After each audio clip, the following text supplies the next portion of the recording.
कल हमने भगवान की बाल लीलाओं का श्रवण किया। हम लोग जो कर्म करते हैं उसका नाम कर्म है, और भगवान जो करते हैं उसको लीला कहा जाता है।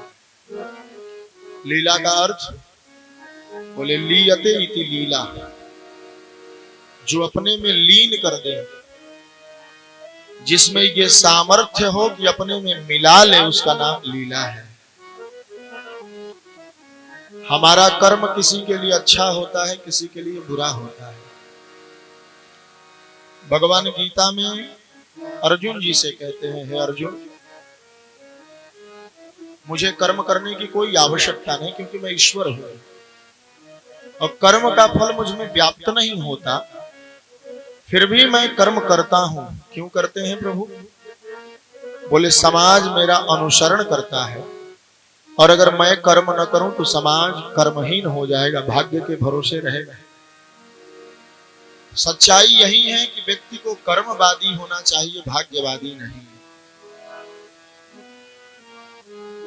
परंतु जब हम कर्म कर रहे हैं, फिर वही कर्म हमारे पतन का कारण क्यों बन जाता है? नारद भक्ति सूत्र में नारद जी लिखते हैं, कर्म ही कर्म से छुटकारा दिलाता है। जैसे कोई पाप हो गया, नाली में हम गिर गए और कपड़े में दाग लग गई, अब हम सोच ले कि हम कर्म नहीं करेंगे, कर्म कर रहे हैं तो दाग लग रहा है।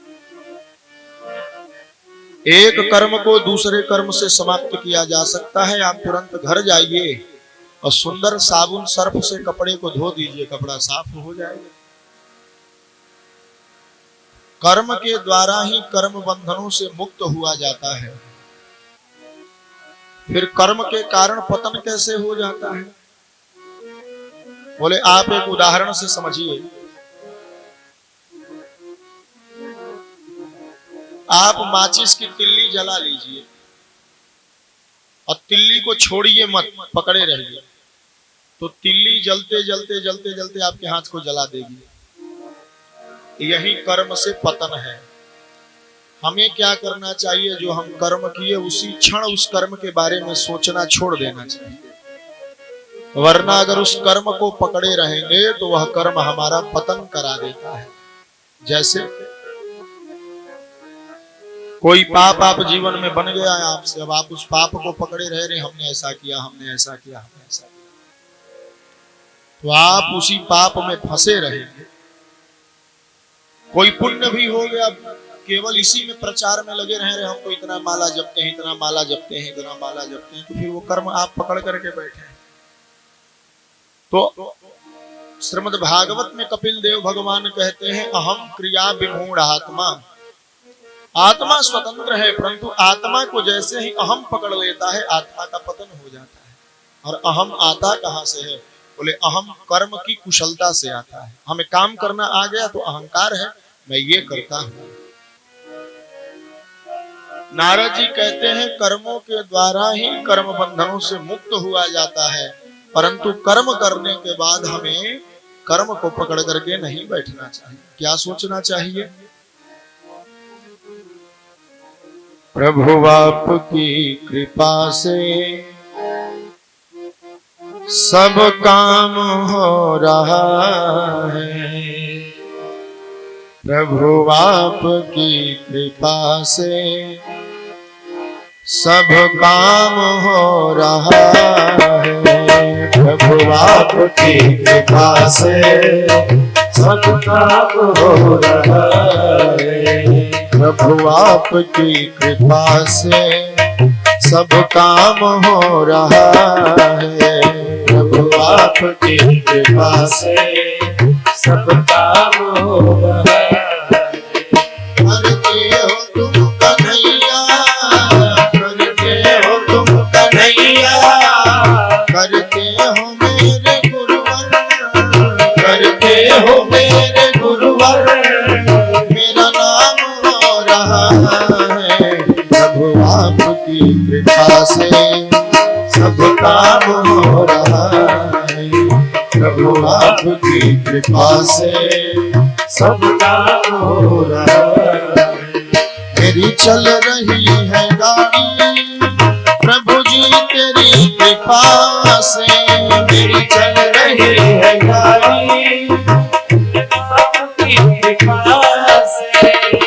चल रही है गाड़ी, प्रभु जी तेरी कृपा से मेरी चल रही है गाड़ी, आपकी कृपा से सबसे लगी है यारी, प्रभु जी तेरी कृपा से सबसे लगी है यारी, प्रभु जी तेरी कृपा से, प्रभु आपकी कृपा से।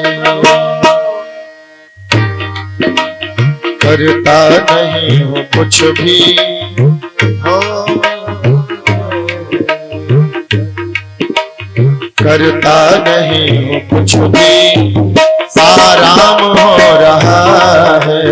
करता नहीं हूँ कुछ भी, आराम हो रहा है।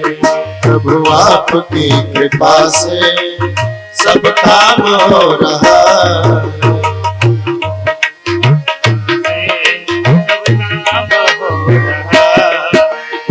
भक्त कहता है भगवान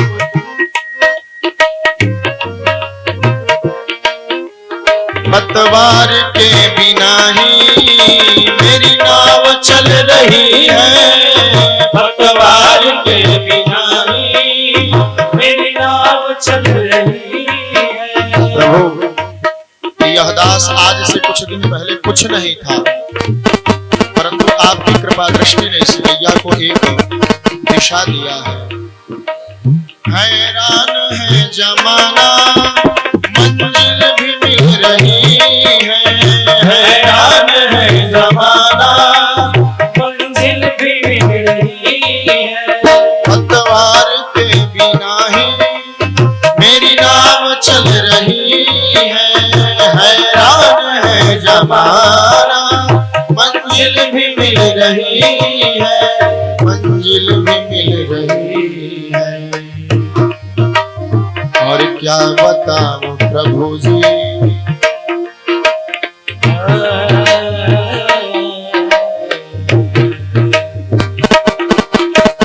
और क्या बताऊं प्रभु जी, आराम हो रहा है। प्रभु आपके कृपा से सब काम हो रहा है। करते हो मेरे गुरुवर, करते हो मेरे गुरुवर, करते हो मेरे प्रभु जी, करते हो मेरे प्रभु जी, मेरा नाम हो रहा है। प्रभु आपकी कृपा से सब काम हो रहा है। प्रभु आपकी कृपा से सब काम हो रहा है। प्रभु आपकी कृपा से सब काम हो रहा है। प्रभु आपकी कृपा से सब काम हो रहा है। बोल भक्त वत्सल भगवान की, सद्गुरुदेव भगवान की जय। ये मन में बात बैठ जाए, करते हो मेरे मोहन, मेरा नाम हो रहा है। प्रभु आपकी कृपा से सब काम हो रहा है। तो यह सूत्र हमें मुक्त कर देता है, क्योंकि हम जो कर्म किए, हम तो ये सोच रहे हैं मैं कुछ करता नहीं हूं। जो कर रहे हो भगवान आप कर रहे हो, चाहे पाप बन रहा है या पुण्य बन रहा है। शंकराचार्य जी ने शिव मानस पूजा में क्या लिखा? आद्य गुरु शंकराचार्य जी लिखते हैं, भगवान मैं कौन हूं? आत्मा त्वं गिरिजा मति सहचरा, प्राणः शरीरा गृहा। प्रभु मेरी आत्मा कौन है? बोले आत्मा आप हो। और आपकी पत्नी लक्ष्मी जी पार्वती जी कौन है? बोले हमारी बुद्धि है। आत्मा त्वं गिरिजामति और सहचरा प्राणा। हमारे जो 10 हवा है हमारे शरीर में, प्राण, अपान, व्यान, समान, उदान, कृकल, धनंजय, सोमदत्त, ये सब जो हवाएं हैं, वो हवा क्या है? बोले वो आपके सहचर हैं, आपके साथ रहने वाले हैं। क्योंकि हवा है तभी आत्मा है। हवा निकल जाए आत्मा निकल जाए। आत्मा त्वं गिरिजामति सहचरा प्राणः शरीरम गृहम। अब पूजा आपकी क्या है? बोले पूजा ते विषयोपभोग रचना। जो मैं खाता हूं वही आपकी पूजा है, उसे आप ग्रहण कीजिए। और पूजा ते विषयोपभोग रचना निद्रा समाधि स्थिति। हे भगवान मैं समाधि नहीं लगा सकता, मैं मैं गृहस्थ हूँ, पति पत्नी के संयोग से हमारी उत्पत्ति हुई है, तो हम इससे अलग कहाँ जा सकते हैं? हम भी उसी में फंसे पड़े हैं, बस पति पत्नी बाल बच्चे परिवार। भगवान निद्रा समाधि स्थिति, मैं जो सो रहा हूं उसी को आप अपनी समाधि मान लेना। आत्मा त्वं गिरिजामति सहचरा प्राणा शरीरम गृहम पूजाते विषयोपभोग रचना निद्रा समाधि स्थिति और संचार पदयोः प्रदक्षिण विधि। हे प्रभु, मैं जितना डेग चलता हूँ ये सारा ब्रह्मांड आपका है, इसको आप अपना परिक्रमा मान लेना। संचार पदयोः प्रदक्षिण विधि स्तोत्राणि सर्वागिरो, मैं स्तोत्र नहीं गा सकता, बुद्धि काम नहीं करती, इसलिए जो बोलता हूं उसे आप अपना स्तोत्र मान लेना। स्तोत्राणि सर्वागिरो और यद यद कर्म करोमि तत्तदखिलम शंभो तवाराधनम। हे प्रभु, जो जो कर्म मैं कर रहा हूं, हे शिव जी, आप अपनी पूजा उसे मान लेना। और शंकराचार्य जी इसी भाव से समाज में लोगों को संदेश दिया। इसमें क्या हुआ? बोले अगर कुछ गड़बड़ भी हुआ तो भगवान के भरोसे हो रहा है, पाप और पुण्य दोनों से हम बच जाते हैं। न पाप का फल हम तक आता है और न पुण्य का सुख हम तक आता है, तो फिर हम मुक्त कैसे होंगे? बोले इस जन्म में जो किया वो सब भगवान के लिए कर दिया, अब पिछले जन्म में जो किया था उसे भोग लिया इस जन्म में, और इस जन्म का कुछ शेष नहीं रहा क्योंकि मैंने सब कुछ भगवान के लिए किया है। बस अगला जन्म नहीं मिलेगा, क्योंकि जन्म कब होता है? बोले कर्म के फल का भोग करने के लिए, और सारा कर्म हमने ईश्वर को समर्पित कर दिया और पीछे वाला भोग लिया, तो अगले जन्म हम मुक्त हो जाएंगे। अब मुक्त का अर्थ ये नहीं होता कि हम जन्म नहीं लेंगे। हाँ, समाज में ये भ्रांति है कि जो व्यक्ति मुक्त हो गया वो जन्म नहीं लेगा। मुक्त व्यक्ति भी जन्म लेगा, परंतु वो जन्म लेकर के बंधन में नहीं रहेगा। जैसे देवराहा बाबा, परम पूज्य श्री त्रिदंडी स्वामी जी महाराज, पूज्य गुरुदेव भगवान, ये सब मुक्त है। मुक्त का अर्थ क्या है? बोले आए, परंतु अपना कोई नहीं है, समाज में कोई बंधन नहीं कि बेटी का विवाह करना है, कि बेटा को पढ़ाना है, कि घर परिवार चलाना है। मुक्त, क्योंकि पीछे का कोई भोग नहीं बचा, इसलिए यहाँ किसी से भेंट मुलाकात नहीं कि भैया ये भाई हैं इनको देना है, ये बहन है इनका विवाह करना, कोई मतलब नहीं। परंतु भगवान अवतार लेते हैं, हम लोगों का जन्म होता है और हम कर्म करते हैं, भगवान लीला करते हैं, क्योंकि भगवान कर्म बंधन में नहीं पड़ते। आप जरा विचार करें, एक उदाहरण से तो बात समझ में आ जाएगी।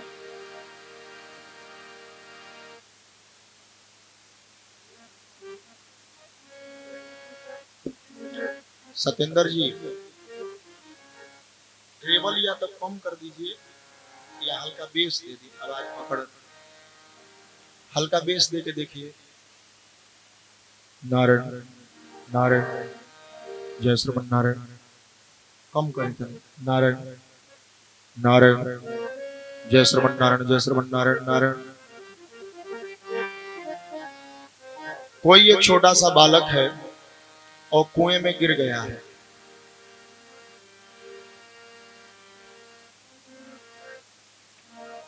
नारायण नारायण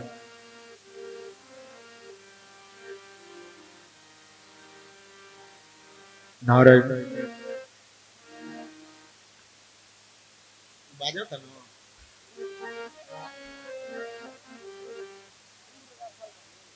नारायण। बोलिए सदगुरुदेव भगवान की जय।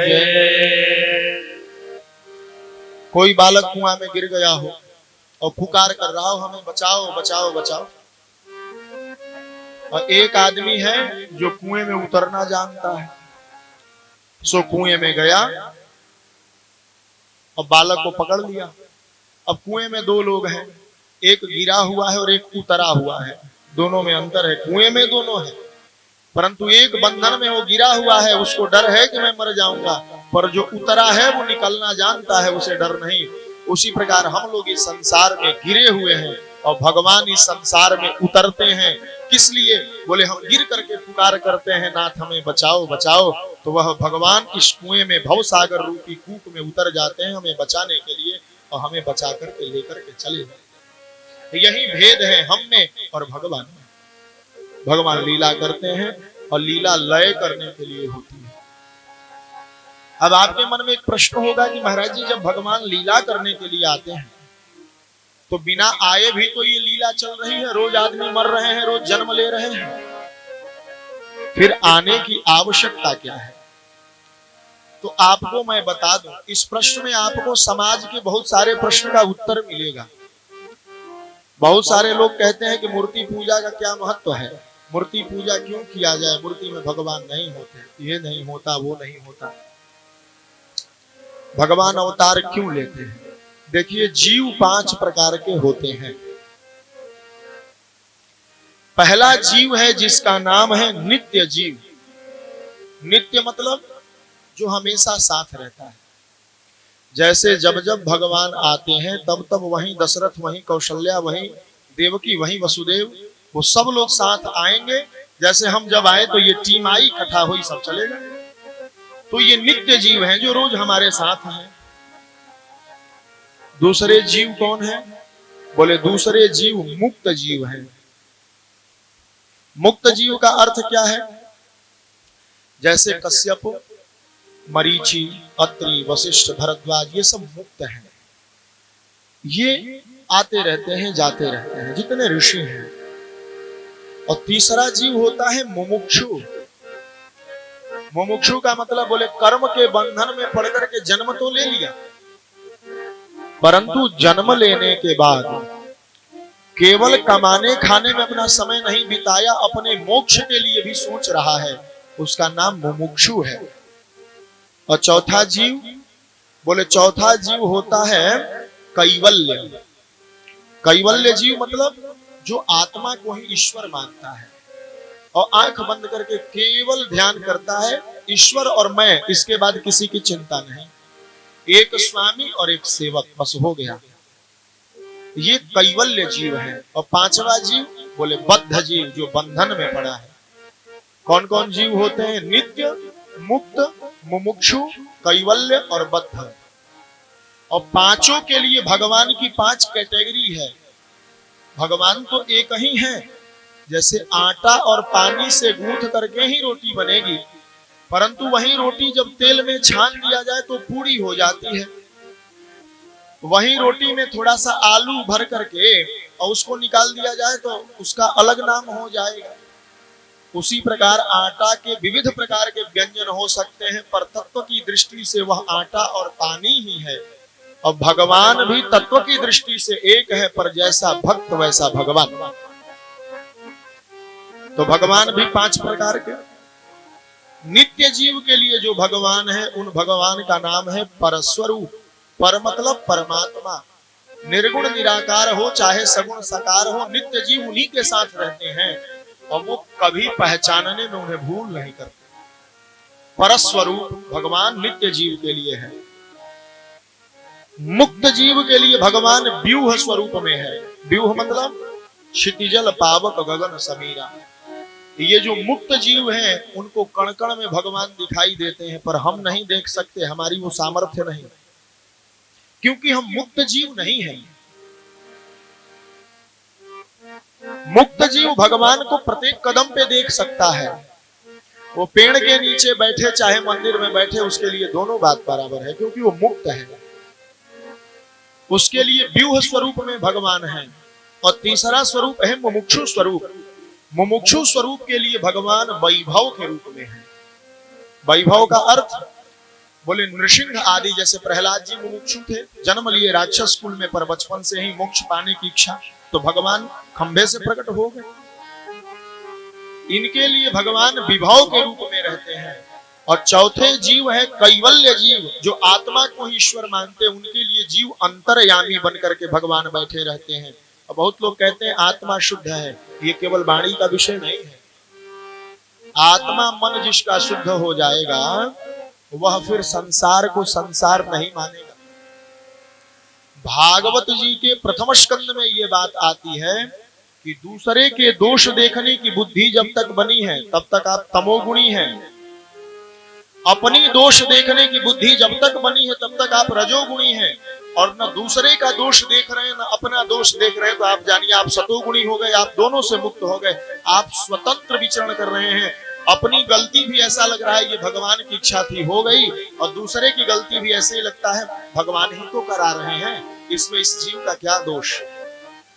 वह कैवल्य है और उसके लिए ईश्वर अंतर्यामी है। परंतु हम बद्ध हैं, तो बद्ध के लिए बोले भगवान अर्चावतार धारण करते हैं, मूर्ति के रूप में राम कृष्ण इत्यादि बनकर के प्रकट होते हैं। ये किस लिए होते हैं? बोले ये हम जैसे बंधन में पड़े लोगों के लिए होते हैं। हमारे और आपके बस की बात है क्या कि हम घर में बैठ कर 3 घंटा आंख बंद करके ध्यान करें? हो ही नहीं सकता।